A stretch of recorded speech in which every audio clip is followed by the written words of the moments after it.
Isinailalim sa state of calamity ang bayan ng Boac, Marinduque dahil sa tumataas na kaso ng rabies. Samantala nakapagtala na rin ang kaso nito sa isa pang bayan sa probinsya ayon sa Provincial Veterinary Office. Ang detalye sa report ni Hazel Alviar.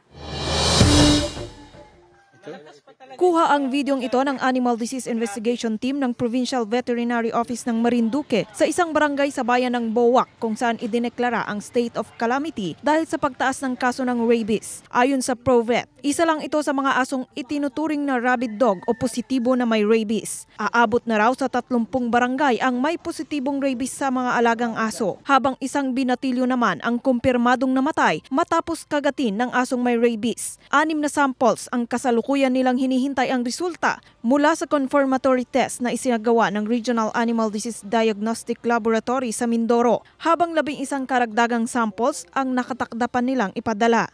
Sa nag-positive, ang confirmed case namin sa hayop ay meron na kaming 2. Sa inilabas naman na Executive Order No. 32/2023 ng Pamahalaang Panlalawigan, bumuo sila ng Provincial Anti-Rabies Council at ipinag-utos ang pagkontrol sa mga stray dogs.